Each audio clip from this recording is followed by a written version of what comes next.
Prime ടൈമിലേക്ക് എല്ലാ പ്രേക്ഷകർക്കും സ്വാഗതം. ഇന്നത്തെ വാർത്താ ദിനത്തിൽ ഇതുവരെ പുറത്തുവന്ന വളരെ പ്രധാനപ്പെട്ട വാർത്തകളിലൂടെയെല്ലാം ഇനിയുള്ള 1 മണിക്കൂർ സമയം നമ്മൾ കടന്നുപോകും. ആദ്യം ഡൽഹിയിലേക്കാണ്. ജസ്റ്റിസ് യശ്വന്ത് വർമ്മയുടെ വീട്ടിൽ നിന്നും പണം കണ്ടെത്തിയെന്ന കേസിൽ ട്വിസ്റ്റ്. അഗ്നിരക്ഷാസേന പണം കണ്ടെത്തിയിട്ടില്ല എന്ന് Delhi fire department director Atul Garg പറഞ്ഞു. തീ നിയന്ത്രണ വിധേയമാക്കുക മാത്രമാണ് ഫയർഫോഴ്സ് ചെയ്തത്.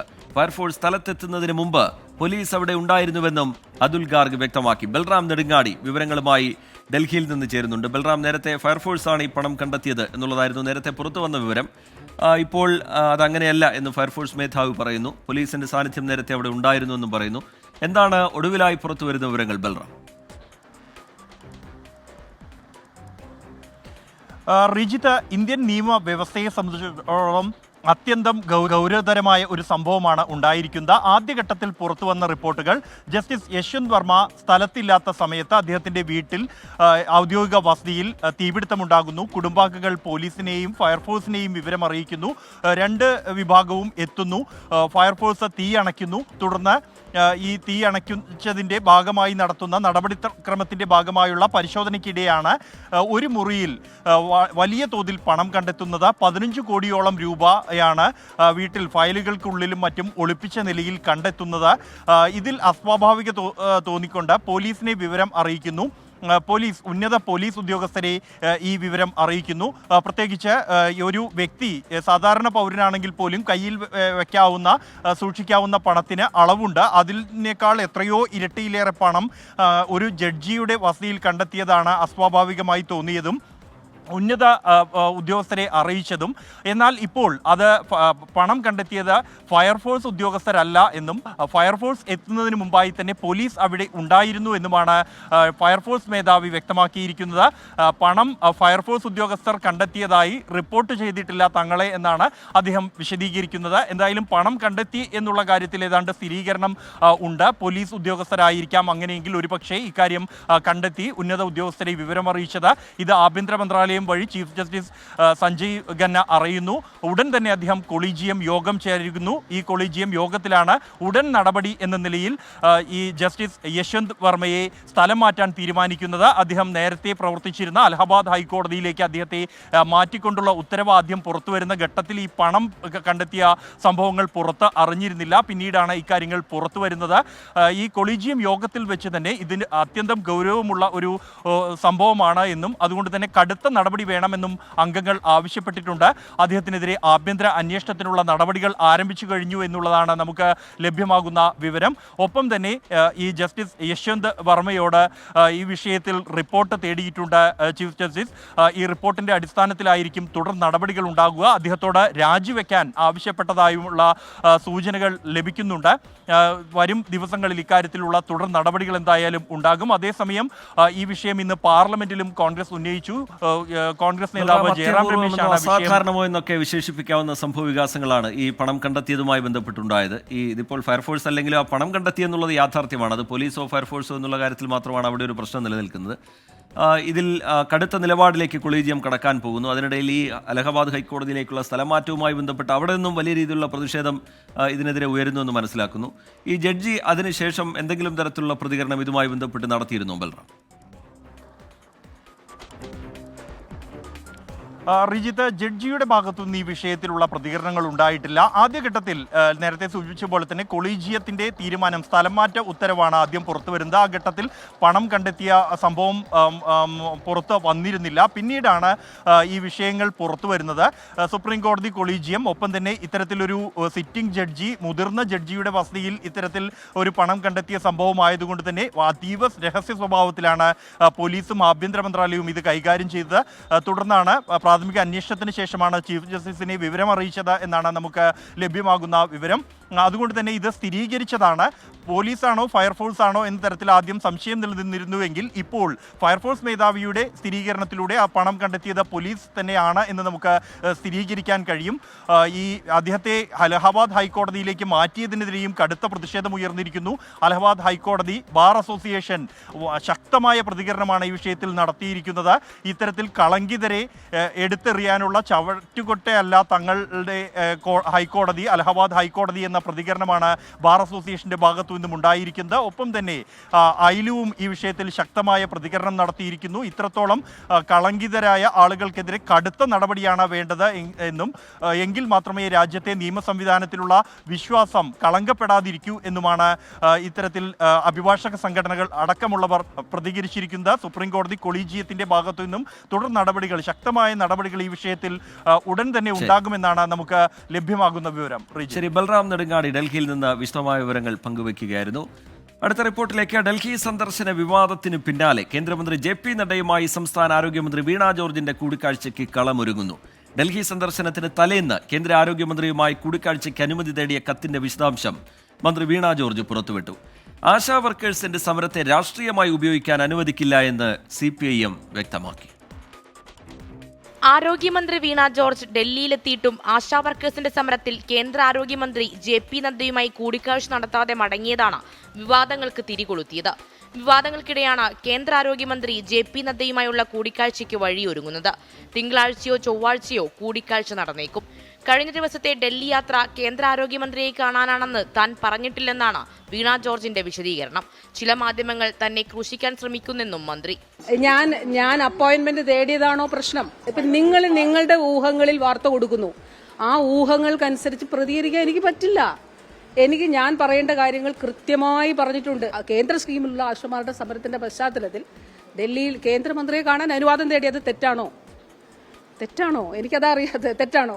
യാത്രയ്ക്ക് മുമ്പേ കേന്ദ്രമന്ത്രിയെ കാണാൻ അനുമതി തേടി നൽകിയ കത്തിന്റെ വിശദാംശങ്ങളും വീണ ജോർജ് പുറത്തുവിട്ടു. കത്തിന് മറുപടി ലഭിച്ചില്ലെന്ന് വീണ ജോർജ്. കൂടിക്കാഴ്ചയ്ക്ക് സമയം തേടിയിരുന്നത് താൻ അറിഞ്ഞില്ലെന്ന് JP നദ്ദയും.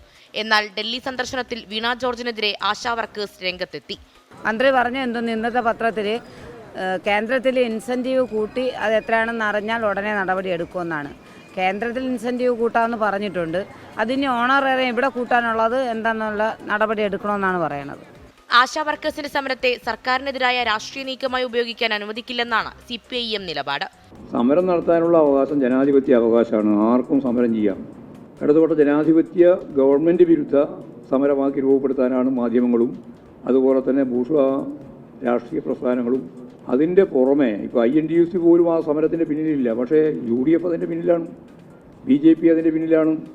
ശരിയായൊരു മഴവിൽ സഖ്യം അതിൻ്റെ പിന്നിൽ വന്നിട്ടുണ്ട്. ഇതിനിടെയാണ് കേന്ദ്ര ആരോഗ്യമന്ത്രി JP നദ്ദയുമായുള്ള കൂടിക്കാഴ്ചയ്ക്ക് UDF MPമാർ അനുമതി തേടിയത്. 24 തിരുവനന്തപുരം.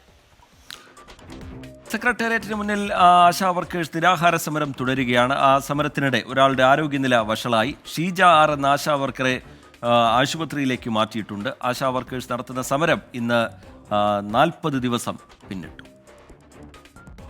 ഓണറേറിയം വർദ്ധിപ്പിച്ച 21,000 രൂപയാക്കുക, വിരമിക്കൽ ആനുകൂല്യം 5 ലക്ഷമാക്കി വർദ്ധിപ്പിക്കുക എന്നീ ആവശ്യങ്ങൾ ഉന്നയിച്ചായിരുന്നു 40 ദിവസം മുൻപ് ആശമാർ സമരം ആരംഭിച്ചത്. സമരത്തിന്റെ അടുത്ത ഘട്ടമായ നിരാഹാര സമരം തുടരുകയാണ്. ആരോഗ്യനില വഷളായതിനെ തുടർന്ന് നിരാഹാര സമരമിരുന്ന ഒരാളെ ആശുപത്രിയിലേക്ക് മാറ്റി. ആശാ വർക്കർ ഷീജ R-നെ ജനറൽ ഹോസ്പിറ്റലിലേക്കാണ് മാറ്റിയത്. ആരോഗ്യമന്ത്രിയുടേത് ആത്മാർത്ഥതയില്ലാത്ത സമീപനമെന്ന് സമരക്കാർ കുറ്റപ്പെടുത്തുന്നു. സർക്കാരിൽ നിന്ന് അനുകൂല സമീപനം ഉണ്ടാകുന്നതുവരെ സമരം അവസാനിപ്പിക്കില്ലെന്നാണ് നിലപാട്. ഓണറേറിയം വർധന, വിരമിക്കൽ ആനുകൂല്യം എന്നിവയാണ് സമരത്തിന്റെ ഇപ്പോഴത്തെ ആവശ്യം. MA ബിന്ദു, ഷീജ, തങ്കമണി എന്നിവരാണ് നിലവിൽ സമരത്തിന്റെ ഭാഗമായി നിരാഹാരമിരിക്കുന്നത്. News desk 24. മുണ്ടക്കൈ ചൂരൽമല ഉരുൾപൊട്ടൽ പുനരധിവാസത്തിൽ സംസ്ഥാനത്തിന് ഫണ്ട് വിനിയോഗ കാലാവധി നീട്ടി നൽകിയിരിക്കുകയാണ് കേന്ദ്ര സർക്കാർ. ഈ വർഷം ഡിസംബർ 31 വരെയാണ് കാലാവധി നീട്ടി നൽകിയിരിക്കുന്നത്. അത് ഉപാധികളോടെയാണ്. ഉപാധികളിൽ കേന്ദ്രം വ്യക്തത വരുത്തണമെന്നും കലക്കവെള്ളത്തിൽ മീൻ പിടിക്കരുതെന്നും ഹൈക്കോടതി വ്യക്തമാക്കി. പുനരധിവാസവുമായി ബന്ധപ്പെട്ട് കേന്ദ്രം അനുവദിച്ച വായ്പയ്ക്ക് മാർച്ച് 31 കേന്ദ്രം സമയപരിധി നിശ്ചയിച്ചത്. ഇത് പ്രായോഗികമല്ലെന്ന് സംസ്ഥാനം കോടതിയെ അറിയിച്ചിരുന്നു. ഇക്കാര്യത്തിൽ 3 ആഴ്ചയ്ക്കകം മറുപടി സത്യവാങ്മൂലം നൽകാൻ കേന്ദ്രത്തോട് കോടതി ആവശ്യപ്പെടുകയും ചെയ്തു. എന്നാൽ യഥാസമയം സത്യവാങ്മൂലം നൽകാത്തതിനാണ് ഡിവിഷൻ ബെഞ്ച് കേന്ദ്ര സർക്കാരിന്റെ അഭിഭാഷകനോട് ക്ഷുഭിതരായത്. കലക്കവെള്ളത്തിൽ മീൻ പിടിക്കരുതെന്ന് ഓർമ്മിപ്പിച്ച കോടതി ഡൽഹിയിലുള്ള ഉദ്യോഗസ്ഥൻ ഹൈക്കോടതിയുടെ മുകളിലാണോ എന്നും ചോദിച്ചു. വായ്പാ വിനിയോഗത്തിന്റെ തീയതി മാർച്ച് 31 നിന്ന് ഡിസംബർ 31 മാറ്റിയെന്ന് കേന്ദ്രം കോടതിയെ അറിയിച്ചു. ഇതു സംബന്ധിച്ച് തിങ്കളാഴ്ച തന്നെ സത്യവാങ്മൂലം നൽകാനും കോടതി കർശന നിർദ്ദേശം നൽകി. ചില ബാങ്കുകൾ വായ്പ തിരിച്ചുപിടിക്കാൻ നടപടി തുടങ്ങിയെന്നും ഇക്കാര്യത്തിൽ കേന്ദ്രം അന്തിമ തീരുമാനമെടുത്ത് കോടതിയെ അറിയിക്കണമെന്നും ഡിവിഷൻ ബെഞ്ച് നിർദ്ദേശിച്ചു. 24 കൊച്ചി. അക്രമത്തിനും ലഹരിക്കുമെതിരെ 24-ന്റെ ജനകീയ പ്രതിരോധ യാത്ര തുടരുകയാണ്. SKN40 5-ാം ദിനം.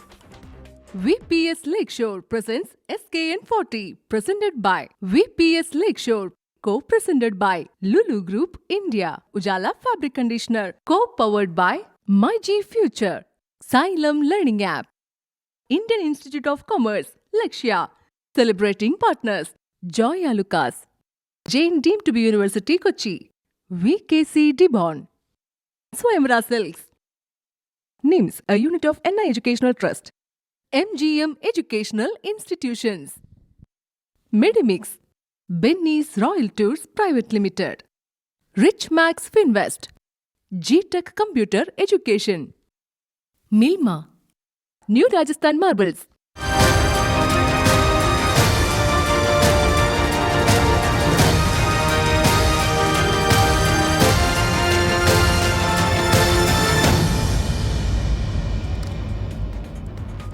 ലഹരിക്കും അക്രമത്തിനുമെതിരെ 24 chief editor R Sreekandan Nair നയിക്കുന്ന കേരള യാത്രയെ നെഞ്ചോട് ചേർത്ത് പത്തനംതിട്ട.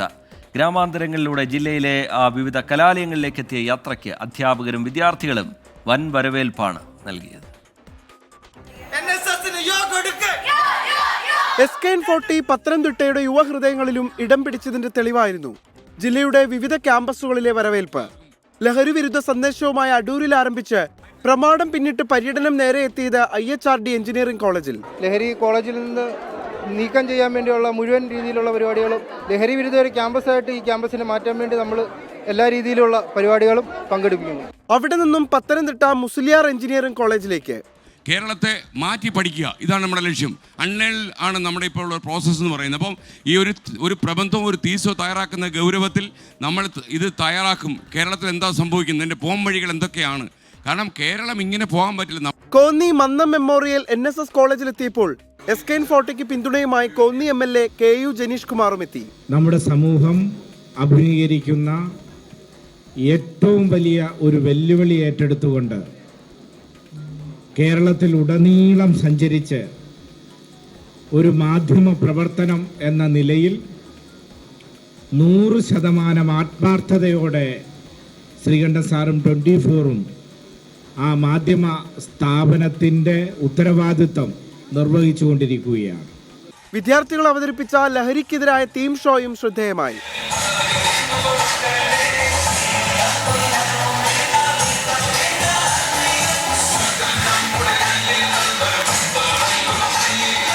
ക്യാമ്പസുകളിൽ SKN ലഹരി വിരുദ്ധ പ്രതിജ്ഞ ചൊല്ലിക്കൊടുത്തു. എൻ്റെ കേരളം എനിക്കെന്നും അഭിമാനം. സമൂഹത്തിലെ ദുഷ്പ്രവണതകൾ എന്നെ ആശങ്കപ്പെടുത്തുന്നു. വൈദിക പുരോഹിതന്മാർ ഉൾപ്പെടെയുള്ളവർ യാത്രയുടെ ഭാഗമായി. വിവിധ മേഖലകളിലേക്ക് ലഹരി വിരുദ്ധ സന്ദേശം എത്തിച്ച് നാളെയും കേരള യാത്ര പത്തനംതിട്ടയിൽ പര്യടനം തുടരും. 24 പത്തനംതിട്ട. കണ്ണൂർ കൈതപ്രത്ത് മധ്യവയസ്കനെ വെടിവെച്ച് കൊലപ്പെടുത്തിയതിന് പിന്നിൽ വ്യക്തിവൈരാഗ്യമെന്ന് പോലീസ്. പ്രതി സന്തോഷ് ആസൂത്രിതമായി നടത്തിയ കൊലപാതകം എന്നാണ് കണ്ടെത്തൽ. പ്രതി കൊലയ്ക്കായി ഉപയോഗിച്ച തോക്ക് പോലീസ് കണ്ടെത്തി. വ്യക്തിവിരോധവും പകയും മൂലം സന്തോഷ് ആസൂത്രിതമായി നടപ്പിലാക്കിയ കൊലപാതകമെന്നാണ് അന്വേഷണ സംഘത്തിന്റെ കണ്ടെത്തൽ. കൃത്യത്തിന് മുമ്പ് ഇയാൾ ഫേസ്ബുക്കിൽ പങ്കുവച്ച പോസ്റ്റ് കൊലപാതകം കരുതിക്കൂട്ടി ഉറപ്പിച്ചതാണെന്ന് തെളിയിക്കുന്നു. കൊല്ലപ്പെട്ട രാധാകൃഷ്ണന്റെ ഭാര്യയും സന്തോഷും സൗഹൃദത്തിലായിരുന്നു. അടുത്ത കാലത്ത് ഇരുവരും കൂടുതലെടുത്തു. ബന്ധത്തെ രാധാകൃഷ്ണൻ എതിർത്തതോടെ സന്തോഷിന്റെ മനസ്സിൽ വൈരാഗ്യമുണ്ടായി. ഇതാണ് കൊലപാതകത്തിലേക്ക് നയിച്ചത്. മോട്ടീവ് പേഴ്സണൽ എനിമിറ്റി തന്നെയാണ്. ഇതുവരെ പൂർണ്ണമായിട്ട് ചോദ്യം ചെയ്തിട്ടില്ല. അത് കൃത്യമായിട്ട് ഡീറ്റെയിൽഡ് സ്റ്റേറ്റ്മെന്റ് എടുത്തിട്ട് പിന്നെ പറയാൻ പറ്റും ഇയാൾ എന്ത് ചെയ്തു, എങ്ങനെ ചെയ്തു, എന്തിന്. നെഞ്ചിൽ ആദ്യ വെടിയേറ്റയുടൻ രാധാകൃഷ്ണൻ മരിച്ചെന്നാണ് പോസ്റ്റ്മോർട്ടം റിപ്പോർട്ട്. കൃത്യത്തിന് ഉപയോഗിച്ച തോക്ക് പോലീസ് കണ്ടെത്തി. രാധാകൃഷ്ണന്റെ കുടുംബം താമസിച്ച വാടക വീട്ടിൽ നിന്നാണ് തോക്ക് കണ്ടെടുത്തത്. തെളിവെടുപ്പിനിടെ സന്തോഷ് തന്നെ തോക്കൊളിപ്പിച്ച ഇടം പോലീസിന് കാണിച്ചു കൊടുത്തു. പോസ്റ്റ്മോർട്ടത്തിന് ശേഷം ബന്ധുക്കൾക്ക് വിട്ടു നൽകിയ രാധാകൃഷ്ണൻ മൃതദേഹം കൈതപ്രം ശ്മശാനത്തിൽ സംസ്കരിച്ചു. 24 കണ്ണൂർ. പ്രൈം ടൈമിലേക്ക് വീണ്ടും ഇടവേള കഴിഞ്ഞ് തിരികെ എത്തുമ്പോൾ കമന്റ് ബോക്സിലേക്ക് ഒന്ന് പോവുകയാണെങ്കിൽ വിവിധ വാർത്തകളുമായി ബന്ധപ്പെട്ടുള്ള പ്രേക്ഷകരുടെ പ്രതികരണങ്ങൾ കാണാൻ കഴിയുന്നുണ്ട്. സിമു എന്ന് പറയുന്ന പ്രേക്ഷകൻ ചൂണ്ടിക്കാട്ടുന്നത് ഡൽഹി ഹൈക്കോടതിയിലെ ജഡ്ജിയുടെ വീട്ടിൽ നിന്ന് കണക്കിൽപ്പെടാത്ത വലിയ അളവിൽ പണം പിടിച്ചെടുത്ത സാഹചര്യം, അത് നീതിപീഠത്തിൻ്റെ വിശ്വാസ്യതയിൽ സംശയമുണ്ടാക്കുന്നതാണ്. നീതിപീഠത്തിൻ്റെ വിശ്വാസ്യത കാക്കുന്ന തരത്തിലുള്ള നടപടികൾ കൈക്കൊള്ളുക അതീവ ഗുരുതരമായൊരു വിഷയമാണ്. ആ ഗൗരവത്തോടു കൂടി തന്നെ ബന്ധപ്പെട്ടവർ അതിനെ കാണണം എന്നുള്ളതാണ്. തീർച്ചയായും അങ്ങനെ തന്നെയാണ്. നമ്മുടെ ജുഡീഷ്യറിയും നമ്മുടെ നിയമ സംവിധാനവും ഒക്കെ സംശയങ്ങൾക്ക് അതീതമായിരിക്കണം. ഇതിൻ്റെ ഭാഗമായി സുപ്രീം കോടതി കൊളീജിയം ആ വിഷയത്തിൽ കർശനമായ നടപടിയിലേക്ക് കടക്കുന്നുണ്ട്. അതിൻ്റെ ഭാഗമായുള്ള അന്വേഷണം നടക്കുന്നുണ്ട് എന്നുള്ളതാണ് അതുമായി ബന്ധപ്പെട്ട് ഇന്ന് ഏറ്റവും ഒടുവിലായി പുറത്തു വന്നിട്ടുള്ള വിവരം. ഒരുപാട് പ്രേക്ഷകർ ഈ അരുത് ലഹരി അരുതക്രമം എന്ന മുദ്രാവാക്യം ഉയർത്തിക്കൊണ്ട് SKN നടത്തുന്ന കേരള യാത്ര, ജനകീയ യാത്ര, അതിന് ഐക്യദാർഢ്യം പ്രഖ്യാപിച്ചുകൊണ്ട്, പിന്തുണ പ്രഖ്യാപിച്ചുകൊണ്ട് അതിൻ്റെ സന്ദേശം പൊതുജനങ്ങളിലേക്ക് പകരേണ്ടതാണ്. 24-ന്റെ ആ ദൗത്യം ഏറ്റെടുക്കുന്നു എന്ന കാര്യം കമന്റ് ബോക്സിൽ കുറിക്കുന്നുണ്ട്. ആതിര, സുജിത്തിനെ പോലുള്ള പ്രേക്ഷകരൊക്കെ യാത്രയ്ക്ക് ഐക്യദാർഢ്യം പ്രഖ്യാപിച്ചുകൊണ്ടുള്ള അഭിപ്രായങ്ങൾ അറിയിക്കുന്നു. മറ്റൊന്ന് ആശാ വർക്കേഴ്സിൻ്റെ സമരവുമായി ബന്ധപ്പെട്ടാണ്. കേന്ദ്രവും സംസ്ഥാനവും പരസ്പരം പഴിചാരാതെ ആ വിഷയത്തിലൊരു സമവായമുണ്ടാക്കുകയും ആ സമരം അവസാനിപ്പിക്കാനുള്ള ഇടപെടൽ നടത്തുകയും ചെയ്യണമെന്ന് ഒരുപാട് പ്രേക്ഷകർ ചൂണ്ടിക്കാട്ടുന്നുണ്ട്. അടുത്ത റിപ്പോർട്ടിലേക്ക് കടക്കാനുള്ള സമയമായിരിക്കുകയാണ്. അത് കോഴിക്കോട് എലത്തൂരിൽ നിന്നാണ്. ലഹരിക്കടിമയായ മകനെ പോലീസിലേൽപ്പിച്ച് മാതാവ് എന്നുള്ള വാർത്ത പ്രേക്ഷകർ ശ്രദ്ധിച്ചിട്ടുണ്ടാകും. ഇന്ന് പുറത്തു വന്ന വാർത്തയാണ്. ആ മാതാവ് 24-നോട് പ്രതികരിക്കുന്നു. 13 വയസ്സ് മുതൽ ഈ മകൻ രാഹുൽ എന്ന മകൻ ലഹരി ഉപയോഗിക്കാറുണ്ട്. വീട്ടുകാരെ മുഴുവൻ കൊല്ലുമെന്ന് ഭീഷണിപ്പെടുത്തി. 68 വയസ്സായ അമ്മൂമ്മയെ വരെ ഉപദ്രവിച്ചു. കൊല്ലുമെന്ന് ഭീഷണിപ്പെടുത്തിയത് കൊണ്ടാണ് പോലീസിനെ വിളിച്ചതെന്നും രാഹുലിന്റെ മാതാവ് 24-നോട് പറഞ്ഞു. 24 ബ്രേക്കിംഗ് അഭിജിത്ത് മുഴക്കുന്ന് തയ്യാറാക്കിയ റിപ്പോർട്ടിലേക്ക്. കോഴിക്കോട് എലത്തൂരിലാണ് ലഹരിക്കടിമയായ മകൻ്റെ ശല്യം സഹിക്കാൻ കഴിയാതെ ഒരമ്മ അവനെ പോലീസിലേൽപ്പിക്കുന്നത്. ആ അമ്മ നമുക്കൊപ്പം ഉണ്ട്. വലിയ ഉപദ്രവമായിരുന്നു ഈ ലഹരി ഉപയോഗിച്ചതിന് ശേഷം മകനിൽ നിന്ന് നിങ്ങൾക്ക് അനുഭവിക്കേണ്ടി വന്നത്? വലിയ ഉപദ്രവം തന്നെയായിരുന്നു. അപ്പോൾ ഇവിടെ മോളെ കുട്ടീനെ ഉപദ്രവിച്ചിട്ടാണ് ഞങ്ങൾ കേസ് കൊടുത്തപ്പോൾ പോക്സോ കേസിലകത്തായത്. ഒരു 9.5 മാസത്തോളം ജയിലിലായിരുന്നു. അപ്പോൾ കഴിഞ്ഞ വർഷം ഏപ്രിൽ 17-നാണ് ഞങ്ങൾ തന്നെ ഓൻ്റെ നന്നാവുന്നൊക്കെ പറഞ്ഞു കരയുകയും ഒക്കെ ചെയ്തിട്ട് ഓനെ ഞങ്ങൾ പുറത്തിറക്കിയത്. വല്ലാതെ ബഹളം വെച്ചപ്പോൾ ഞാൻ പറഞ്ഞു പോലീസിനെ വിളിക്കാം. അപ്പോൾ അവൻ ബ്ലേഡ് എടുത്ത് കഴുത്തിൽ വെച്ചിട്ട് പറഞ്ഞു ഞാൻ ഇപ്പം മുറിക്കും, എന്നിട്ട് നിങ്ങൾ മുറിച്ചാന്ന് പറയും, നിങ്ങൾ എന്നെ കൊല്ലാൻ നോക്കിയെന്ന് ഞാൻ പറയും. അപ്പോൾ എനിക്ക് പേടിയായി ശരിക്കും. ഇന്നാണോ ഈ സംഭവം? അല്ലല്ല, അതൊരു 2 ആഴ്ച മുമ്പാണ്. എനിക്ക് ശരിക്കും പേടിയായി. അപ്പം എന്താ വെച്ചാൽ അവൻ പറഞ്ഞു കഴിഞ്ഞാൽ ഞാൻ പോയി കിടക്കണ്ടേ. അപ്പം ഞാൻ പിന്നെ ഒന്നും മിണ്ടിയില്ല. ഇന്നലെ രാത്രി ഞങ്ങൾ TV കണ്ടുകൊണ്ടിരിക്കുക, സീരിയൽ കണ്ടുകൊണ്ടിരിക്കുമ്പോൾ ഒരു കാര്യമില്ല, ചുമ്മാ വെറുതെ എന്തോന്ന് കണ്ട് ഞാനും അമ്മയും ചിരിച്ചതാണ്. പെട്ടെന്ന് വയലൻ്റായി ചാടി എണീറ്റിട്ട് വല്ലാതെ നിങ്ങൾ ഇന്നെ കളിയാക്കുന്നുണ്ടെന്നും പറഞ്ഞിട്ട് ഇങ്ങനെ അടിക്കാൻ ഇങ്ങനെ ചാടി അമ്മേൻ്റെ മുന്നിൽ. അപ്പം ഞാൻ നടുവിലേ ചാടി വീണ്, അമ്മ എണീറ്റ് ഓനും എണീറ്റ് ഞാൻ നടുവിലേ ചാടി വീണ് അടിക്കടാന്ന് പറഞ്ഞു. അപ്പോൾ ഇന്നെ അടിക്കുന്നാല് അമ്മനെയല്ല ഇന്നെ അടിക്കുന്നതാണ്. അപ്പോൾ പിന്നെ അവൻ കൈമ കിട്ടുന്നെടുത്ത് എറിയുക എന്തൊക്കെയോ ചെയ്ത് ഇവിടെ ഈ അകത്ത് എന്തൊക്കെയോ കാട്ടിക്കൂട്ടി. അപ്പോൾ അവൻ ശരിക്കും അന്നേരമാണ് പറയുന്നത് ഈ കൊല്ലാൻ തന്നെയാണ് ഞാൻ കാത്തു നിൽക്കുന്നത്, കൊല്ലും ഞാൻ, എനിക്കൊരു മടിയില്ല കൊല്ലാൻ. സമയമുണ്ട്, അടുത്ത മാസമാണ് ഞാൻ സമയം കണ്ടുവച്ചത്, ഞാൻ എന്തായാലും ജയിലിൽ പോകണം, അപ്പോൾ എല്ലാത്തിനെയും കൊന്നിട്ടേ ഞാൻ പോകും, ആരും ജീവിക്കാൻ സമ്മതിക്കില്ല എന്ന്. അപ്പോൾ ഓന് ഈ അടുത്ത മാസം എന്ന് പറയുന്നത് ഒരു കണക്കാണ്. കാരണം അടുത്ത ഏപ്രിലിൽ ഈ മോള് ഗൾഫിൽ നിന്ന്, എൻ്റെ മോള് ഗൾഫിലാണ്, അവൾ നേഴ്സാണ്, അവൾ വരും എന്നാണ് അവൻ്റെ ഒരു ഓർമ്മ. കാരണം കഴിഞ്ഞ ഏപ്രിൽ അവൾ പോയതാ, അവൾ ശരിക്കും വരുന്നില്ല. അപ്പോൾ ഈ ഏപ്രിൽ അവൾ വരുന്നു. അപ്പോൾ അതാണ് ഓൻ കരുതി നിൽക്കുക, അവൾ വന്നാൽ ഞങ്ങൾ എല്ലാവരും കൂടി ഒരുമിച്ച് കൊന്നിട്ട് ഓന് ജയിലിൽ പോകാമെന്നുള്ള. അപ്പോൾ ഓൻ്റെ ആ വാക്കിലുള്ള ഒരു ഉറച്ചൊരു വാക്കാണ് ഓൻ പറഞ്ഞത്, ഇതുവരെ പറഞ്ഞ പോലെയല്ല. അപ്പോൾ ആ ഒരു ഇതിൽ ഞാൻ ആകെ പേടിച്ചു പോയി. ഇനിയിപ്പം ഞാൻ അവനെ ഈ അകത്ത് വെച്ച് സംരക്ഷിച്ചാൽ ഏറ്റവും വലിയ ആപത്തേക്ക് എനിക്ക് വരാൻ പോകുന്നതെന്ന് തോന്നി. ഞാൻ മരിക്കുന്നത് എനിക്ക് പ്രശ്നമില്ല, ഒന്നും അറിയാത്തൊരു കുട്ടിയുണ്ട്, പിന്നെ അതുമല്ല നമ്മൾ മരിക്കാതെ ഇങ്ങനെ ഒരു വല്ലാത്ത അവസ്ഥയിൽ കിടന്നു പോയാൽ എന്ത് ചെയ്യും എന്നൊക്കെ അങ്ങോട്ട് തോന്നിയപ്പോഴാണ് ഞാൻ ഇന്നലെ പോലീസിനെ വിളിച്ചങ്ങോട്ട് കാര്യം പറഞ്ഞു. പിന്നെ എത്രയോ കഷ്ടപ്പെട്ട് ഞങ്ങൾക്ക് ഒരുപാട് കടങ്ങളുണ്ട്, ഈവനായിട്ട് വരുത്തി വെച്ച കടങ്ങൾ, അതൊക്കെ എൻ്റെ മോള് 2 കൊല്ലം ആ ഗൾഫിൽ പോയി കഷ്ടപ്പെട്ട് കടമൊക്കെ വീട്ടി ഇനി ഒക്കെ എന്തെങ്കിലും ഉണ്ടാക്കി വരണം, ആ ഒരു രീതിയിലാണ് അവളിപ്പോൾ ഉള്ളത്. അപ്പോൾ ആ ഒരു ഓളെയും കൂടി ചെയ്യണം എന്നുള്ള ലെവലിൽ ഇവൻ നിൽക്കുമ്പോഴാണ് പിന്നെ എനിക്കത് മനസ്സിൽ അങ്ങോട്ട് നിൽക്കുന്നില്ല, ഇനി ഓനെ സംരക്ഷിച്ചാൽ ശരിയാവില്ല എനിക്ക് തോന്നി. പിന്നെ ഞാൻ വിചാരിച്ചത് എന്താ വെച്ചാൽ ഓൻ ഡ്രഗ്സിൽ നിന്നും ഓനൊരു ചിലപ്പോൾ ഒരു മുക്തി കിട്ടും, അല്ലെങ്കിൽ എനിക്ക് എവിടെയെങ്കിലും ഓൻ ജീവനോട് ഉണ്ട് എന്ന് വിചാരിക്കാമല്ലോ ജയിലിലാണെങ്കിലും. അങ്ങനെ ആ ഒരു വിചാരത്തിലാണ് ഇപ്പം ഞാൻ അവനെ ഉള്ളിലാക്കാതെ പോലീസിനെ അറിയിച്ചത്. എന്നുവെച്ചാൽ വീട്ടിലുള്ളവർക്കും ഒരു സുരക്ഷയാണ്, ഓൻ്റെ ജീവനും ആപത്തില്ല എന്ന് മനസ്സിലായിട്ട്. പേടിച്ചിട്ടാണ് ഈ അമ്മ ലഹരിക്കടിമയായി മകനെക്കുറിച്ച് പോലീസിൽ വിവരം അറിയിക്കുന്നത്. അങ്ങനെ പോലീസ് എത്തിയപ്പോൾ രാഹുൽ ഒരു ആത്മഹത്യാ ഭീഷണി മുഴക്കി. ഒടുവിൽ തന്ത്രപരമായാണ് രാഹുലിനെ പോലീസ് കീഴ്പ്പെടുത്തുന്നതും. നിലവിൽ ഇപ്പോൾ കോടതിയിൽ ഹാജരാക്കിയ രാഹുൽ റിമാൻഡിലാണ്. ഈ ലഹരി ഓരോ കുടുംബങ്ങളിലും എത്രത്തോളം വലിയ ആഘാതം ഉണ്ടാക്കുന്നുണ്ട് എന്നുള്ളതിൻ്റെ ഉത്തമ ഉദാഹരണമാണ് കോഴിക്കോട്ട് നിന്ന് പുറത്തു വന്ന ഈ വാർത്തയും അമ്മയുടെ പ്രതികരണവും. ഒരു അമ്മ മകനെ പോലീസിൽ ഏൽപ്പിക്കണമെങ്കിൽ അത് അത്രയും സൈകെട്ടിട്ടായിരിക്കും എന്നുള്ള കാര്യത്തിൽ യാതൊരു തർക്കവുമില്ല. ആ അമ്മ ശരിയായ നിലപാട് തന്നെ ആ വിഷയത്തിൽ സ്വീകരിക്കുകയാണ്. ഒരുപാട് പേരുടെ ജീവൻ്റെ വിഷയമാണ്. ആ മകനെ തിരികെ ജീവിതത്തിലേക്ക് കൈപിടിച്ച് കൊണ്ടുവരാൻ കഴിയുമെങ്കിൽ അതിനും ഏറ്റവും ഉചിതമായ തീരുമാനം എന്നുള്ള നിലയിലാണ് പോലീസിനെ ഈ കാര്യങ്ങളൊക്കെ അറിയിക്കുന്നതും. അഭിജിത്ത് മുഴക്കുന്ന് തയ്യാറാക്കിയ റിപ്പോർട്ടാണ് നമ്മൾ കണ്ടത്. കൊല്ലത്ത് 50 ഗ്രാം MDMA-യുമായി യുവതി പിടിയിൽ എന്നുള്ള വാർത്ത കൂടി പുറത്തു വരുന്നു. അഞ്ചാലമ്മൂട് സ്വദേശി അനിത രവീന്ദ്രനാണ് പിടിയിലായത്. കാറിൽ കടത്തുകയായിരുന്ന ഈ ലഹരി മരുന്നാണ് ഡാൻസാഫും പോലീസും ചേർന്ന് പിടികൂടിയിരിക്കുന്നത്. അരുൺരാജ് വിവരങ്ങളുമായി കൊല്ലത്ത് നിന്ന് ചേരുന്നുണ്ട്. അരുൺരാജ്, വിവരങ്ങൾ എന്താണ്? അരുൺരാജ്. ശ്രീജിത്ത്, സംസ്ഥാനത്ത് പോലീസ് നടത്തുന്ന ഈ ലഹരി വിരുദ്ധ വേട്ട അതിന്റെ തുടർച്ചയെന്നാണ് ഇന്ന് കൊല്ലം നഗരത്തിൽ രാവിലെ മുതൽ തന്നെ പോലീസ് വലിയ രീതിയിലുള്ള ജാഗ്രത പുലർത്തിയിരുന്നു. കർണാടകയിൽ നിന്ന് കൊല്ലം നഗരത്തിലെ സ്കൂളുകളും കോളേജുകളും കേന്ദ്രീകരിച്ച് ലഹരി മരുന്നുമായി ഒരു യുവതി എത്തുന്ന വിവരമാണ് പോലീസ് ലഭിച്ചത്. ഇതിന്റെ അടിസ്ഥാനത്തിൽ കൊല്ലം സിറ്റി പോലീസ് കമ്മീഷണറുടെ നേതൃത്വത്തിൽ കൊല്ലം സിറ്റി ACP ഷെരീഫിന്റെ അടക്കമുള്ള ടീമുള്ള ഉദ്യോഗസ്ഥർ നഗരത്തിലടക്കം വ്യാപക പരിശോധനയാണ് നടത്തിയത്. ഇതിനിടയിലാണ് നീണ്ടകര പാലത്തിൽ വെച്ച് കർണാടക രജിസ്ട്രേഷനുള്ള വാഹനം പോലീസിനെ വെട്ടിച്ച് കടന്നു കളഞ്ഞത്. ശക്തികുളങ്ങരയിൽ വെച്ച് ഈ വാഹനം പോലീസ് തടഞ്ഞു നിർത്തി പരിശോധിച്ചപ്പോഴാണ് 50 ഗ്രാം MDMA കണ്ടെത്തിയത്. അഞ്ചാലമൂട് സ്വദേശിയായ അനിത രവീന്ദ്രന്റെ കയ്യിൽ നിന്നാണ് ഈ 50 ഗ്രാം MDMA കണ്ടെത്തിയതെന്ന് പോലീസ് ഇപ്പോൾ പറയുന്നു. ഈ അനിത രവീന്ദ്രൻ നേരത്തെയും ലഹരി കേസുകളിൽ പിടിയിലായിട്ടുണ്ട്. 34 വയസ്സ് മാത്രമാണ് പ്രായമുള്ളത്. ഈ ശക്തികുളങ്ങര അടക്കമുള്ള സ്ഥലങ്ങൾ, കൊല്ലം നഗരത്തിന്റെ വിവിധ ഭാഗങ്ങളിൽ ഈ യുവതി MDMA അടക്കമുള്ള ലഹരി വസ്തുക്കൾ വിദ്യാർത്ഥികൾക്ക് എത്തിച്ചു നൽകിയിരുന്നു എന്നുള്ളതാണ് പോലീസിന് ലഭിച്ച വിവരം. നേരത്തെ 90 ഗ്രാം MDMA-യുമായി ഒരു യുവാവും ഈ നഗരത്തിൽ തന്നെ പിടിക്കപ്പെട്ടിരുന്നു. അങ്ങനെ കൊല്ലം നഗരത്തിലേക്ക് MDMA എത്തുന്നുവെന്ന പോലീസിന്റെ വിവരം സാധൂകരിക്കുന്നതാണ് നിലവിൽ പിടിയിലാകുന്നവരുടെ എണ്ണങ്ങൾ സൂചിപ്പിക്കുന്നത്. ശരി, അരുൺരാജ് കൊല്ലത്ത് നിന്ന് വിശദാംശങ്ങൾ പങ്കുവയ്ക്കുകയായിരുന്നു. കോട്ടയത്ത് ശക്തമായ വേനൽ മഴ പെയ്യുകയാണ്. ഇടിമിന്നലേറ്റ് സഹോദരങ്ങൾക്ക് പരിക്കേറ്റു. അണ്ടൂർ സ്വദേശികളായ ആൻമരിയ, ആൻഡ്രൂസ് എന്നിവർക്കാണ് ഇടിമിന്നലേറ്റത്.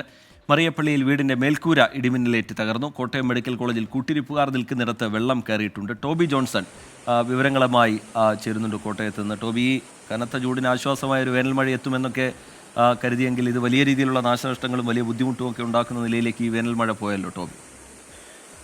തീർച്ചയായിട്ടും വലിയ ബുദ്ധിമുട്ടുണ്ടാക്കുന്ന നിലയിലേക്ക് തന്നെയാണ് വേനൽമഴ ഇന്ന് പെയ്തത്. വൈകുന്നേരം 6 മണിയോടുകൂടി തന്നെ ജില്ലയുടെ വിവിധ മേഖലകളിൽ അതിശക്തമായിട്ടുള്ള മഴ പെയ്തു. അതിനിടയിലാണ് 7 മണിയോടുകൂടി പാലാ ഭാഗത്ത് വെച്ച് അതിശക്തമായിട്ടുള്ള ഇടിമിന്നൽ കൂടി ഉണ്ടായത്. ആ ഇടിമിന്നലിലാണ് സഹോദരങ്ങളായിട്ടുള്ള ആൻമരിയ അതുപോലെ തന്നെ ആൻഡ്രൂസ് എന്നിവർക്ക് പരിക്കേറ്റത്. ഇവരെ അടുത്തുള്ള സ്വകാര്യ ആശുപത്രിയിൽ പ്രവേശിപ്പിച്ചിട്ടുണ്ട്. അതോടൊപ്പം തന്നെ മറിയപ്പള്ളിയിൽ റിച്ചാർഡ് എന്ന് പറയുന്ന വ്യക്തിയുടെ വീടിന്റെ മേൽക്കൂര ഇടിമിന്നലേറ്റ് തകർന്നിട്ടുണ്ട്. ചുങ്കം ഭാഗത്ത് മരം കടപുഴകി റോഡ് ഗതാഗതം തടസ്സപ്പെട്ടു. അതിനിടയിലാണ് മെഡിക്കൽ കോളേജിൽ അതിശക്തമായിട്ടുള്ള മഴയെ തുടർന്ന് വെള്ളം ചോർന്ന് കൂട്ടിരിപ്പുകാർ ഇരിക്കുന്ന സ്ഥലത്തേക്ക് വരികയും അവിടെ കിടക്കാൻ കഴിയാത്ത ഒരു അവസ്ഥയിലേക്ക് കാര്യങ്ങൾ പോവുകയും ചെയ്തത്. എന്തായാലും വലിയ നാശനഷ്ടങ്ങളൊന്നും റിപ്പോർട്ട് ചെയ്തിട്ടില്ലെങ്കിലും ജില്ലയുടെ വിവിധ മേഖലകളിൽ അതിശക്തമായിട്ടുള്ള മഴ പെയ്തു. അതേ തുടർന്നുണ്ടായ നാശനഷ്ടങ്ങൾ എല്ലാം റിപ്പോർട്ട് ചെയ്തിട്ടുണ്ട്. ശരി, ടോബി ജോൺസൺ വിവരങ്ങളുമായി കോട്ടയത്ത് നിന്ന് ചേരുകയായിരുന്നു. കമന്റ് ബോക്സിലേക്ക് ഒരിക്കൽ കൂടി പോവുകയാണെങ്കിൽ ദിനേശ് ഹരിപ്പാട് എന്ന് പറയുന്ന ഒരു പ്രേക്ഷകൻ ചൂണ്ടിക്കാട്ടുന്നു. അദ്ദേഹം നമ്മുടെ ഒരു സ്ഥിരം പ്രേക്ഷകനാണ്. പതിവായി ഈ കമന്റ് ബോക്സിൽ വന്ന വാർത്തകളുമായി ബന്ധപ്പെട്ടുള്ള അഭിപ്രായങ്ങൾ, നിർദ്ദേശങ്ങളൊക്കെ അറിയിക്കുന്ന ആളാണ്. അദ്ദേഹം ചൂണ്ടിക്കാട്ടുന്നൊരു കാര്യം, ഇന്ത്യ പാക് യുദ്ധത്തിൽ പങ്കെടുത്ത 47 സൈനികരെ ആലപ്പുഴ സ്റ്റേഷൻ ക്യാൻറ്റീൻ്റെ ആഭിമുഖ്യത്തിൽ നാളെ ആദരിക്കുന്നുണ്ട്. ദയവായി അതൊന്ന് പ്രേക്ഷകരോട് പറയണം എന്നുള്ളതാണ്. അത് പറഞ്ഞിരിക്കുന്നു. ഒരുപാട് കമൻറ്റുകൾ മറ്റ് വാർത്തകളുമായി ബന്ധപ്പെട്ടൊക്കെ കാണാൻ കഴിയുന്നുണ്ട്. അതിൽ തന്നെ ഈ അരുതക്രമം അരുത് ലഹരി എന്ന സന്ദേശം ഉയർത്തിപ്പിടിച്ചുകൊണ്ടുള്ള 24-ൻ്റെ യാത്ര, SKൻ്റെ യാത്ര, അതിന് അഭിവാദ്യം അർപ്പിച്ചുള്ള ഒരുപാട് പ്രേക്ഷകരുടെ കമൻറ്റുകൾ കാണാൻ കഴിയുന്നുണ്ട്. സമയത്തിൻ്റെ പരിമിതി കൊണ്ട് നമുക്കതെല്ലാം വായിക്കുക പ്രായോഗികമായി ബുദ്ധിമുട്ടുണ്ട്. അടുത്ത റിപ്പോർട്ടിലേക്ക് കടക്കാനുള്ള സമയമായിരിക്കുകയാണ്. മലപ്പുറത്ത് നിന്ന് വലിയൊരു നടുക്കമുണ്ടാക്കുന്ന വാർത്ത ഇന്ന് പുറത്തു വന്നതാണ്. അവിടെ വിദ്യാർത്ഥി സംഘർഷവും കത്തിക്കുത്തുമുണ്ടായി. താഴേക്കാട് PTM ഹയർ സെക്കൻഡറി സ്കൂളിലാണ് സംഭവം. തലയ്ക്ക് പരിക്കേറ്റ വിദ്യാർത്ഥികളെ മഞ്ചേരി മെഡിക്കൽ കോളേജിലും സ്വകാര്യ ആശുപത്രിയിലും പ്രവേശിപ്പിച്ചു. 2 വിദ്യാർത്ഥികൾ മഞ്ചേരി മെഡിക്കൽ കോളേജിലെ ഈ അത്യാഹിത വിഭാഗത്തിൽ ചികിത്സയിലാണ്. ഇന്നത്തെ SLC പരീക്ഷയ്ക്ക് ശേഷമാണ് സ്കൂളിൽ സംഘർഷമുണ്ടായത്. കൃത്യമായ ആസൂത്രണത്തോടെ എത്തിയ വിദ്യാർത്ഥികളിൽ ഒരാൾ മൂർച്ചയേറിയ ആയുധം ഉപയോഗിച്ച് കുത്തുകയായിരുന്നു. 15 വയസ്സ് മാത്രം പ്രായമായ കുട്ടികൾ. 9ാം ക്ലാസ് മുതൽ സ്കൂളിലെ ഒരു കൂട്ടം ഇംഗ്ലീഷ് മീഡിയം വിദ്യാർത്ഥികളും മലയാളം മീഡിയം വിദ്യാർത്ഥികളും തമ്മിൽ നിലനിൽക്കുന്ന വൈരാഗ്യമാണ് കത്തിക്കുത്തിൽ കലാശിച്ചത്. ഇടയ്ക്കിടെ സ്കൂളിൽ വെച്ച് സംഘങ്ങളായി ഇവർ ചേരിതിരിഞ്ഞ് അടികൂടിയിരുന്നു. പരീക്ഷയ്ക്ക് മുൻപും സംഘർഷമുണ്ടായി. അന്ന് പരിക്കേറ്റ വിദ്യാർത്ഥികളുടെ രക്ഷിതാക്കൾ സ്കൂളിൽ പരാതിപ്പെട്ടതിനെ തുടർന്ന് ഒരു വിദ്യാർത്ഥിയെ സസ്പെൻഡ് ചെയ്തിരുന്നു. ഈ വിദ്യാർത്ഥി സ്വമേധയാ TC വാങ്ങിപ്പോയെങ്കിലും മറ്റെവിടെയും സീറ്റ് ലഭിക്കാത്തതിനെ തുടർന്ന് തിരികെ സ്കൂളിലേക്ക് തന്നെ എത്തി. SSLC പരീക്ഷ എഴുതാൻ മാത്രമാണ് പിന്നീട് അനുവദിച്ചത്. ഇന്നത്തെ SSLC പരീക്ഷ കഴിഞ്ഞ ഉടനെ വിദ്യാർത്ഥികൾ സംഘടിച്ചു. ഈ വിദ്യാർത്ഥി കയ്യിൽ കരുതിയിരുന്ന കത്തി ഉപയോഗിച്ച് കുത്തുകയായിരുന്നു. ഒരാള് അതിനോടി അപ്പോൾ അതിൻ്റെ ഇടയിൽ വീണിയ അപ്പം അങ്ങനെ മുമ്പ് അതേമാതിരി കുറെ കാലമായി പ്രശ്നങ്ങളായിട്ട്. പെരിന്തൽമണ്ണ പോലീസ് 2 വിദ്യാർത്ഥികളെ കസ്റ്റഡിയിലെടുത്തു. ഒരു വിദ്യാർത്ഥിയെ കൂടി പിടികൂടാനുണ്ട്. സ്കൂൾ പ്രധാന അധ്യാപകനോട് വിദ്യാഭ്യാസ വകുപ്പ് റിപ്പോർട്ട് തേടി. വിദ്യാർത്ഥികളുടെ പരിക്ക് സാരമുള്ളതാണെങ്കിലും ഗുരുതരമല്ല. 24 മലപ്പുറം.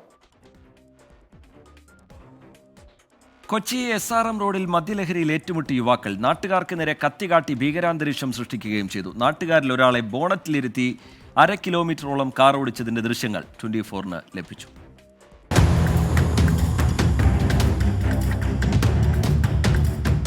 ഇന്നലെ രാത്രി 11 മണിയോടെയാണ് സംഭവം. SRM റോഡിൽ വാടകയ്ക്ക് താമസിക്കുന്ന യുവാക്കൾ തമ്മിലാണ് മദ്യപാനത്തിനിടെ തർക്കമുണ്ടാവുകയും സംഘർഷത്തിൽ കലാശിക്കുകയും ചെയ്തത്. ചോദ്യം ചെയ്യാനെത്തിയ നാട്ടുകാരെ 5 യുവാക്കൾ ആയുധം കാട്ടി ഭീഷണിപ്പെടുത്തി. യുവാക്കളെ തടഞ്ഞുവെക്കാൻ ശ്രമിച്ചതോടെ നാട്ടുകാരെ ഇടിച്ചു തെറിപ്പിച്ച സംഘം കാറുമായി കടന്നു. ഇവർ കത്തിയെടുത്ത് വീശിയപ്പോൾ കൂടെ ഉണ്ടായിരുന്ന പയ്യൻ ഇറങ്ങി തടഞ്ഞപ്പോൾ ഇവർ പെട്ടെന്ന് ആൾക്കാർ വന്നുകൊണ്ടപ്പോൾ ഒരു കാറെടുത്ത് ഇവർ പോകണേ. അതിനിടയിൽ ഒരാൾക്ക് കാറിൽ കയറാൻ പറ്റിയില്ല. ആ കക്ഷിയാണ് ഇപ്പോൾ നമ്മുടെ കസ്റ്റഡിയിലുള്ളത്. ഫ്രണ്ടിൽ എന്ന് വെച്ചാൽ നമ്മുടെ കൂട്ടുകാരൻ്റെ പയ്യനെ ഇടിച്ച് അവൻ ബോണറ്റിൻ്റെ ഫ്രണ്ടിൽ വീണുപോയി. 1 കിലോമീറ്ററോളം ബോണറ്റിൽ കിടന്ന് അവൻ വണ്ടി വിട്ടുപോയിട്ട് സൈഡിലേക്ക് മറിഞ്ഞ് വീണാൻ രക്ഷപ്പെട്ടു വന്നത്. നേരെ മറിച്ച് മുമ്പിലേക്ക് വീണെങ്കിൽ ഇന്ന് പുള്ളിക്കാരൻ ഇവിടെ ഉണ്ടാവില്ല, ജീവിച്ചിരിക്കില്ല. അക്രമി സംഘത്തിൽപ്പെട്ട ഒരാളെ നാട്ടുകാർ പിടികൂടി പോലീസിനെ ഏൽപ്പിച്ചു. കാറിൽ രക്ഷപ്പെട്ട 2 പേർക്കായി പോലീസ് അന്വേഷണം തുടരുകയാണ്. 24 കൊച്ചി. ജയലാൽ ഭാസ്കറിനെ പോലുള്ള പ്രേക്ഷകർ ചൂണ്ടിക്കാട്ടുന്നത് നേരത്തെ നമ്മൾ സംപ്രേഷണം ചെയ്ത എലത്തൂരിൽ നിന്നുള്ള ആ അമ്മയുടെ പ്രതികരണമാണ്. ലഹരിക്കടിമയായ മകനെ പോലീസിനെ വിളിച്ചേൽപ്പിച്ച ആ അമ്മയുടെ പ്രതികരണം. ലഹരിയുടെ അതിപ്രസരം കുടുംബങ്ങളെ എങ്ങനെ തകർക്കുന്നു എന്നതിൻ്റെ ഉത്തമ ഉദാഹരണമാണ് ആ അമ്മയുടെ പ്രതികരണം. മറ്റൊരു പോംവഴിയുമില്ലാതെയായിരിക്കും ആ അമ്മ പോലീസിനെ വിളിച്ച് മകനിങ്ങനെയാണ് എന്നുള്ള കാര്യം ബോധ്യപ്പെടുത്തിക്കൊണ്ട് കൈമാറിയത്. അതൊരു ധീരമായ നടപടിയാണ്. ആ വെളിപ്പെടുത്തലും ആ അമ്മ സ്വീകരിച്ച സമീപനവുമെന്ന് ജയലാൽ ഭാസ്കറിനെ പോലുള്ള പ്രേക്ഷകർ പറയുന്നു. ഹസീന ഷാജിയെ പോലുള്ള പ്രേക്ഷകർ ചൂണ്ടിക്കാട്ടുന്നത് അത് ഈ കുട്ടികൾക്കിടയിലെ കുറ്റകൃത്യങ്ങൾ കൂടി വരുന്നതുമായി ബന്ധപ്പെട്ടാണ്. നേരത്തെ ഒരു വലിയൊരു സംഘർഷവും കത്തിക്കുത്തിലേക്കുമൊക്കെ ഒരു സ്കൂളിൽ കാര്യങ്ങൾ പോകുന്നത് നമ്മൾ കണ്ടു. പേനയെടുക്കേണ്ട കയ്യിൽ കത്തിയാണ്. വലിയ പേടി ഉണ്ടാക്കുന്നുണ്ട്. 1-2 വാർത്തകളല്ല, ഇത്തരത്തിലുള്ള ഒരുപാട് വാർത്തകൾ വരുമ്പോഴാണ് അതിൻ്റെ പേടിയും ആഘാതവും അസ്വസ്ഥതയും ഒക്കെ നമുക്ക് കൂടുന്നത് എന്നുള്ളതാണ് സത്യം. അടുത്ത റിപ്പോർട്ടിലേക്ക് പോയാൽ കോഴിക്കോട് 21 വയസ്സുള്ള യുവാവിൽ നിന്നും കഞ്ചാവ് പിടിച്ചെടുത്തു. പ്രാവ് വിൽപ്പനയുടെ മറവിലാണ് യുവാവ് കഞ്ചാവ് വിൽപ്പന നടത്തിയിരുന്നത്. കോഴിക്കോട് നഗരഹൃദയത്തിൽ നിന്നാണ് 21-കാരൻ്റെ കയ്യിൽ നിന്നും വൻ കഞ്ചാവ് ശേഖരം പിടികൂടിയത്. നഗരം കേന്ദ്രീകരിച്ച് നടക്കുന്ന മയക്കുമരുന്ന് വിൽപ്പന ശൃംഖലയെ കേന്ദ്രീകരിച്ച് നടത്തിയ അന്വേഷണത്തിലാണ് 21-കാരൻ അമൽ ബക്കർ പിടിയിലായത്. കാരപ്പറമ്പിൽ വെച്ച് യുവാക്കൾക്ക് മയക്കുമരുന്ന് വിൽക്കുന്നത് എക്സൈസ് സംഘം ആദ്യം പിടികൂടി. ഇതിനെ തുടർന്നുള്ള അന്വേഷണത്തിലാണ് അമൽ ബക്കറിന്റെ വീട്ടിലേക്ക് എത്തിയത്. വീട്ടിൽ നടത്തിയ പരിശോധനയിൽ വൻ കഞ്ചാവ് ശേഖരം പിടികൂടുകയായിരുന്നു. 2 കെട്ടുകളിലായി 2 കിലോ കഞ്ചാവാണ് പിടികൂടിയത്. Excise circle inspector T Rajeev, Biju Abraham, V Devadas തുടങ്ങിയവരുടെ നേതൃത്വത്തിലുള്ള തിരച്ചിലിലാണ് 21-കാരൻ്റെ വൻ മയക്കുമരുന്ന് വിൽപ്പന ശൃംഖല കണ്ടെത്തിയത്. വീട്ടിൽ കഞ്ചാവ് സൂക്ഷിച്ചിട്ടുണ്ടെന്നുള്ള വിവരം കിട്ടിയായിരുന്നു. അതിൻ്റെ അടിസ്ഥാനത്തിൽ കോഴിക്കോട് റേഞ്ച് ഇൻസ്പെക്ടറും കോഴിക്കോട് സർക്കിൾ പാർട്ടിയും നടത്തിയ റെയ്ഡിലാണ് അപ്പോൾ 2 കിലോ കഞ്ചാവ് പിടികൂടിയിട്ടുണ്ട്. വാങ്ങിച്ചു പോകുന്നതായിട്ടുള്ള വിവരത്തിൻ്റെ അടിസ്ഥാനത്തിലാണ്. മുൻപ് നമ്മൾ പുള്ളിയെ ഒരു പ്രാവശ്യം ഇത് കണക്ക് സംശയത്തിൻ്റെ അടിസ്ഥാനത്തിൽ 2 കൊല്ലം മുമ്പ് ഓഫീസിൽ വിളിച്ച് ഇത് കൊടുക്കുകയും ഡി അഡിഷൻ സെന്ററിലേക്ക് റെഫർ ചെയ്തിട്ടുള്ള ആളായിരുന്നു. കാരപ്പറമ്പ് AUPU സ്കൂളിന് തൊട്ടരികിലെ വീട്ടിൽ നിന്നാണ് മയക്കുമരുന്ന് കണ്ടെത്തിയത്. ഇത് പ്രദേശത്ത് ആശങ്ക പടർത്തിയിട്ടുണ്ട്. സ്ഥലത്തെ ടർഫ് കേന്ദ്രീകരിച്ചും മയക്കുമരുന്ന് ഇടപാട് നടക്കുന്നതായി നാട്ടുകാർ പരാതി പറയുന്നു. ഈ ഏരിയയിൽ ഇപ്പോൾ ഇത് പിടിച്ചതിൻ്റെ ശേഷം പലതും കേൾക്കുന്നുണ്ട്. അവിടെ ഉണ്ട് ഇവിടെ ഉണ്ട് എന്നൊക്കെ. ഇത് കുട്ടികൾ പഠിക്കുന്ന സ്കൂളാണ്, ചെറിയ മക്കൾ പഠിക്കുന്നത്. അപ്പോൾ തീർച്ചയായിട്ടും ഇത് അടി മുതൽ എല്ലാം തുടച്ചു മാറ്റണം. എല്ലാ ഗ്രൗണ്ടിലും എല്ലാ പാർക്കിലും ഇല്ല സൊറകളെല്ലാം നിർത്തണം. 21-കാരൻ വർഷങ്ങളായി മയക്കുമരുന്ന് ഇടപാട് നടത്തുന്നു എന്നതാണ് അന്വേഷണ സംഘത്തിന് ലഭിച്ച വിവരം. പ്രാവ് വിൽപ്പന മറയാക്കിയാണ് അമൽ ബക്കർ കഞ്ചാവ് വിൽപ്പന നടത്തിയത്. സംസ്ഥാനത്തിന്റെ വിവിധ പ്രദേശങ്ങളിൽ പ്രാവ് വിൽപ്പന മറയാക്കി മയക്കുമരുന്ന് വിൽപ്പന നടക്കുന്നുവെന്ന് എക്സൈസ് സംഘം കണ്ടെത്തിയിട്ടുണ്ട്. 24 കോഴിക്കോട്. വാർത്തകളിലേക്ക് വീണ്ടും. തൃശൂരിൽ നായാട്ട് സംഘം പിടിയിൽ എന്ന വിവരം പുറത്തുവരുന്നുണ്ട്. കാട്ടുപന്നിയെ വേട്ടയാടി ഇറച്ചി വിൽപ്പന നടത്തുന്ന സംഘത്തെയാണ് വനംവകുപ്പ് പിടികൂടിയത്. റിട്ടയർഡ് SI അടക്കമുള്ളവർ സംഘത്തിൽ നിന്നും കാട്ടുപന്നിയുടെ ഇറച്ചി വാങ്ങി എന്ന് കണ്ടെത്തിയിട്ടുണ്ട്. ഈ പെരുമാളിനെ രണ്ടാമതും നമ്മൾ കസ്റ്റഡിയിൽ വാങ്ങിയത്. രണ്ടാമത്തെ കസ്റ്റഡിയിൽ കൊണ്ടുവന്ന് ചോദ്യം ചെയ്തപ്പോൾ ഇയാൾ ഉൾപ്പെട്ട കൂടുതൽ കേസുകളുടെ വിവരങ്ങൾ നമുക്ക് ലഭ്യമായിട്ടുണ്ട്. അതനുസരിച്ച് ഒരു 3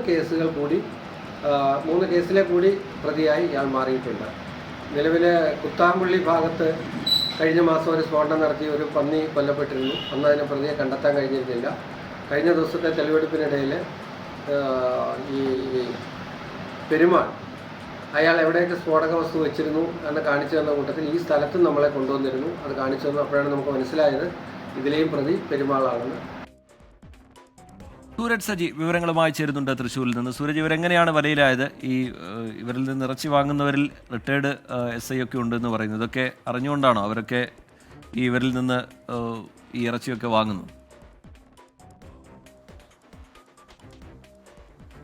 ഈ ഫെബ്രുവരി 18 പഴയന്നൂർ ഗവൺമെന്റ് ഹയർ സെക്കൻഡറി സ്കൂളിൽ ഒരു കുട്ടിക്ക് പന്നിപ്പടക്കം പൊട്ടി പരിക്കേൽക്കുന്ന ഒരു സാഹചര്യമുണ്ടായി. ഇതേക്കുറിച്ച് നടത്തിയ അന്വേഷണത്തിലാണ് ഇപ്പോൾ ഈ പ്രതികൾ പിടിയിലായിരിക്കുന്നത്. ഇതുമായി ബന്ധപ്പെട്ടുകൊണ്ട് ആന്ധ്ര സ്വദേശിയും അതുപോലെ തന്നെ കുത്താമ്പള്ളിയിൽ സ്ഥിരതാമസക്കാരനുമായ പെരുമാളിനെ ഈ വനംവകുപ്പ് കസ്റ്റഡിയിൽ വാങ്ങിയിരുന്നു. അതിൽ ചോദ്യം ചെയ്തതിൽ നിന്നാണ് ഈ നായാട്ടിന് വേണ്ടി ഇവർ ഈ കാട്ടുപന്നികളെ വേട്ടയാടുകയായിരുന്നു എന്ന വിവരം പുറത്തു വരുന്നത്. ഇവർ ഈ കാട്ടുപന്നികളെ പലപ്പോഴും ഈ പന്നിപ്പടക്കം ഉപയോഗിച്ച് ഈ പിടികൂടുകയും അതിനുശേഷം ഇതിനെ വിൽക്കുകയുമായിരുന്നു, ഈ ഇറച്ചി വിൽക്കുകയുമായിരുന്നു എന്നുള്ളതാണ് പറയുന്നത്. അങ്ങനെ പെരുമാളിന്റെ നേതൃത്വത്തിൽ ഈ വിൽപ്പന നടത്തി. ഇതുമായി ബന്ധപ്പെട്ടുകൊണ്ട് ഈ വിവിധ മേഖലകളിൽ നിന്നായി നിരവധി പേരെ ഇതിനോടകം തന്നെ വനംവകുപ്പ് കസ്റ്റഡിയിൽ എടുത്തിട്ടുണ്ട്. ഇതിൽ മുഖ്യപ്രതിയായ പെരുമാളിന്റെ മരുമകൻ ഇപ്പോഴും ഒളിവിലാണ് എന്നുള്ളതാണ് പറയുന്നത്. ഈ പെരുമാളിന്റെ മരുമകന്റെ നേതൃത്വത്തിലായിരുന്നു ഈ വിൽപ്പനയെല്ലാം ഉണ്ടായത്. TK സൂചിപ്പിച്ചതുപോലെ തന്നെ ഈ കേസുമായി ബന്ധപ്പെട്ടുകൊണ്ട് ക്രൈംബ്രാഞ്ചിലെ സബ് ഇൻസ്പെക്ടറായ രമണനാണ് പിടിയിലായിരിക്കുന്നത്. ഇദ്ദേഹം 8 കിലോ ഇറച്ചി ഇവരിൽ നിന്ന് വാങ്ങി എന്നുള്ളതാണ് പറയുന്നത്. ഇവർക്ക് അയച്ചു കൊടുത്ത പണത്തിന്റെ രേഖകളടക്കം വനംവകുപ്പിന്റെ കയ്യിലുണ്ട്. അതോടൊപ്പം തന്നെ ഇറച്ചി കടത്താൻ ഉപയോഗിച്ച വാഹനവും വനംവകുപ്പ് പിടിച്ചെടുത്തിട്ടുണ്ട്. കാട്ടുപന്നിയുടെ ഇറച്ചിയാണ് എന്ന ബോധ്യത്തോടു കൂടി തന്നെയാണ് ഇവർ ഈ ഇറച്ചി വാങ്ങിയതെന്നുള്ളതാണ് പറയുന്നത്. എന്തായാലും ഈ നായാട്ട് സംഘവും അതോടൊപ്പം തന്നെ ഇവരിൽ നിന്ന് ഇറച്ചി വാങ്ങിയ ആളുകളുമാണ് ഇപ്പോൾ വനംവകുപ്പിന്റെ കസ്റ്റഡിയിലായിരിക്കുന്ന TK. ശരി, സൂരജ് സജി തൃശ്ശൂരിൽ നിന്ന് വിശദാംശങ്ങൾ നൽകുകയായിരുന്നു. കർണാടക നിയമസഭയിൽ അതിനാടകീയമായ രംഗങ്ങളാണ് ഇന്നുണ്ടായത്. കർണാടക നിയമസഭയെ പിടിച്ചുകുലുക്കിക്കൊണ്ട് ഹണി ട്രാപ്പ് വിവാദം കത്തുകയാണ്. വിഷയത്തിൽ നിയമസഭയിൽ CD-കൾ ഉയർത്തി പ്രതിഷേധിച്ച 18 BJP MLA-മാരെ 6 മാസത്തേക്ക് സസ്പെൻഡ് ചെയ്തു. 48 MLA-മാർക്ക് നേരെ ഹണി ട്രാപ്പ് ശ്രമം നടന്നുവെന്ന മന്ത്രി KN രാജണ്ണയുടെ വെളിപ്പെടുത്തലിലാണ് വിവാദം കൊടുമ്പിരി കൊണ്ടിരിക്കുന്നത്. പ്രതിപക്ഷ ഭരണപക്ഷ വ്യത്യാസമില്ലാതെ 48 MLA-മാർക്ക് നേരെ ഹണി ട്രാപ്പ് ശ്രമം നടന്നെന്നാണ് സഹകരണ വകുപ്പ് മന്ത്രി KN രാജണ്ണ ഇന്നലെ വെളിപ്പെടുത്തിയത്. സംസ്ഥാനത്ത് ഹണി ട്രാപ്പ് CD-കളും പെൻഡ്രൈവുകളും കൊണ്ട് നിറഞ്ഞെന്നും അദ്ദേഹം പറഞ്ഞു. എന്തുകൊണ്ട് അന്വേഷണമില്ലെന്ന ചോദ്യമുയർത്തിയാണ് BJP JDS MLA-മാർ നടുത്തളത്തിലേക്ക് ഇറങ്ങിയത്. CD-കൾ ഉയർത്തിക്കാട്ടി മുദ്രാവാക്യം മുഴക്കി. ബജറ്റിന്മേലുള്ള മറുപടി പ്രസംഗത്തിനിടെ പരാതി കിട്ടിയാൽ അന്വേഷണം നടത്താമെന്ന് മുഖ്യമന്ത്രി പറഞ്ഞെങ്കിലും പ്രതിപക്ഷം ജുഡീഷ്യൽ അന്വേഷണം ആവശ്യത്തിൽ ഉറച്ചുനിന്നു. ബഹളത്തിനിടെ നിയമസഭ പാസാക്കുന്ന ബില്ലിനെക്കുറിച്ചും ആശയക്കുഴപ്പമുണ്ടായി. സർക്കാർ കരാറുകളിൽ മുസ്ലിം വിഭാഗത്തിന് 4% സംവരണം നൽകുന്ന ബില്ലാണ് പാസാക്കുന്നതെന്ന് തെറ്റിദ്ധരിച്ച് BJP MLA-മാർ ബിൽ സ്പീക്കർക്ക് നേരെ കീറിയെറിഞ്ഞു. സഭാ നടപടികൾ തടസ്സപ്പെടുത്തിയതിന് സ്പീക്കർ 18 MLA-മാരെ പിന്നീട് സസ്പെൻഡ് ചെയ്തു. ബലം പ്രയോഗിച്ചാണ് MLA-മാരെ സഭയ്ക്ക് പുറത്താക്കിയത്. പാസാക്കിയത് ഒരു ധനകാര്യ ബില്ലാണെന്നും സംവരണ ബിൽ അല്ലെന്നും സ്പീക്കറുടെ ഓഫീസ് അറിയിച്ചു. 24 ബംഗളൂരു. പ്രൈം ടൈം അതിന്റെ അവസാന ഘട്ടത്തിലേക്ക് കടക്കുകയാണ്. കാണാമിനി വാൽകഷണം.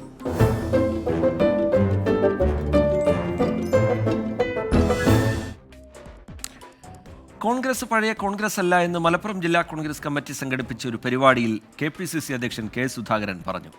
പ്രവർത്തകരെയും നേതാക്കളെയും ഒരുമിപ്പിക്കാൻ ഓടി നടക്കുകയാണെന്നും K. സുധാകരൻ അവകാശപ്പെടുന്നുണ്ട്. കോൺഗ്രസിനെ K. സുധാകരൻ നന്നാക്കിയോ? M. അഫ്സൽ തയ്യാറാക്കിയ വാൽകഷണത്തിലേക്ക്.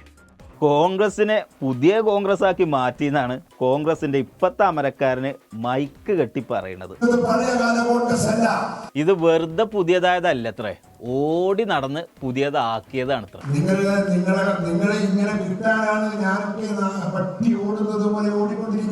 ഓട്ടെന്ന് പറഞ്ഞാല് ഏകദേശം സൂര്യൻ ഉദിക്കണതിന്റെ ഒപ്പം തന്നെ മൂപ്പര് ഓടാൻ തുടങ്ങും. രാവിലെ 7 മണി 8 മണിക്ക് ഓട്ടം തുടങ്ങിയാൽ രാത്രി 12 മണി വരെ ഓടുന്നത് എന്തിനാ? നിങ്ങളെ ഇങ്ങനെയൊന്ന് കിട്ടാനില്ലേ? അങ്ങനെ കുറെ ഓടി നടന്നു നോക്കി. അപ്പൊ ഒരു മുതൽ മുടക്കും ഇല്ലാതെ മലപ്പുറം ജില്ലാ കമ്മിറ്റി കുറച്ച് ആളുകളെങ്ങനെ സദസ്സിൽ കൊടുന്നിരുത്തി. ഒരു മുതലും മുടക്കുമില്ലാതെ നിങ്ങളെ ഉണ്ടാക്കി തന്ന ഈ സദസ്സിന് നിങ്ങളോട് നന്ദി പറയാനാണ് ഇത് പഴയ കൊച്ചിയല്ല എന്ന് പറഞ്ഞ പോലെ ഇത് പഴയ കോൺഗ്രസ് ഒന്നും അല്ലാന്ന്. പഴയ കാലത്തെ കോൺഗ്രസിൽ നിന്ന് ഒരുപാട് വ്യത്യസ്തമായ പ്രവർത്തനങ്ങൾ നമ്മൾ ഇവിടെ നടത്തിയിട്ടുണ്ട്. എന്നിട്ടാണ് ഇവിടെ പലരും കോൺഗ്രസിൽ കലാപമാണ് എന്ന് പറയണേ. കോൺഗ്രസിനകത്ത് കലാപമാണെന്ന് പറഞ്ഞാൽ ശുദ്ധ അസംബന്ധമാണ് എന്ന് ഞാൻ തിരിച്ചു പറയും. അപ്പൊ കലാപത്തിന് ചുവപ്പുകൊടി കാട്ടി വെടിനിർത്തല് പ്രഖ്യാപിച്ചു. അങ്ങനെ ഒരു പ്രശ്നം കോൺഗ്രസിനകത്ത് കേരളത്തിലില്ല. ഇപ്പൊ നല്ല സ്നേഹത്തിലാണ്. മൈക്കിന് വേണ്ടിയുള്ള അടികൂടലൊക്കെ നിർത്തി സ്വന്തമായിട്ട് മൈക്ക് കയ്യിൽ കൊണ്ട് നടക്കാൻ തുടങ്ങി. വളരെ സ്നേഹത്തിലും ഐക്യത്തിലുമാണ് കേരളത്തിലെ കോൺഗ്രസ് ഇത് പോകുന്നത്. പഴയകാല കോൺഗ്രസ് അല്ല. പക്ഷെ ചെറിയൊരു പ്രശ്നമുണ്ട്. നമുക്ക് ഈ പരിപാടിയുടെ തന്നെ തുടക്കം ഒന്ന് കണ്ടുനോക്കിയാലോ? ഈ പ്രശ്നമില്ലാത്ത കോൺഗ്രസ് എങ്ങനെയെന്നൊന്ന് കണ്ടുനോക്കുക. വരുമെന്ന് പ്രതീക്ഷിച്ചതല്ല, വരണമെന്ന് കരുതിയതുമല്ല. ഇവിടെയുള്ള വരവ് യാദൃശ്ചികമാണ്. അപ്പൊ നിങ്ങളെ ഈ പരിപാടിക്ക് ക്ഷണിച്ചിട്ടില്ലേ? ഇത് ആര് ക്ഷണിച്ചിട്ടാ ഈ വരവും ഭക്ഷണം കഴിക്കലൊക്കെ? ഇത് ഇവന്റെ സ്ഥിരം പരിപാടിയാ. KPCCയുടെ പ്രസിഡന്റാണ് ഒരു പരിപാടിക്ക് വന്നിട്ട് പ്രസംഗിക്കുകയാണ്. ഈ പരിപാടിക്ക് ക്ഷണിച്ചിട്ടില്ലാന്ന്. കോഴിക്കോട് നിന്ന് ഒരു വണ്ടി കിട്ടിയപ്പോ ഇങ്ങോട്ട് പോന്നു. ഇത്രയും വലിയ പരിപാടിക്ക് അതും തലേന്ന് അങ്ങനെയാണോ നിങ്ങളെ വിളിച്ചത്? വേണ്ട, ഇനി ചോദിക്കണ്ട, മാനക്കടാണ്. ഏയ്, അതും KPCC പ്രസിഡന്റിന്. അത് ക്ഷണം പോയിട്ട് ഒരു ക്ഷാ പോലും ആയിട്ടില്ല. വേണമെങ്കിൽ വന്നോട്ടേ എന്നുള്ള ലൈനാണ്. രാത്രി വിളിച്ചിട്ട് ഒന്ന് വരുമോന്ന് ചോദിച്ചപ്പോക്ക് വണ്ടി പിടിച്ചു വന്ന ആ പ്രസിഡന്റിനെ നിങ്ങളാരും മനസ്സിലാക്കിയില്ലല്ലോ അണികളെ.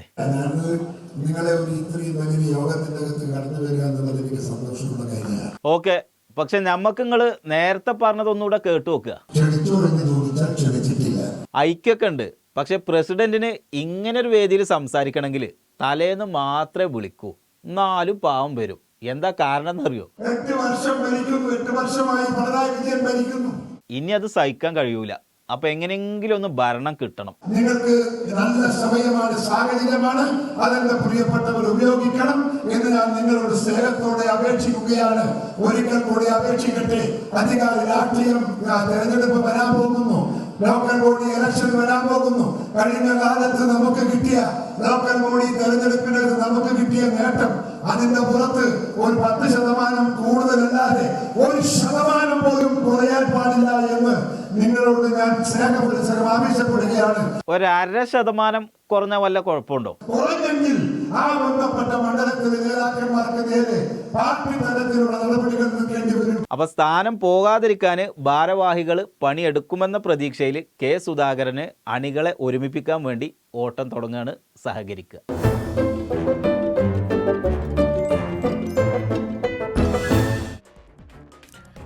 വാൽകഷ്ണത്തോടെ ഇന്നത്തെ പ്രൈം ടൈമിന്റെ സമയം പൂർത്തിയാവുകയാണ്. ശുഭരാത്രി.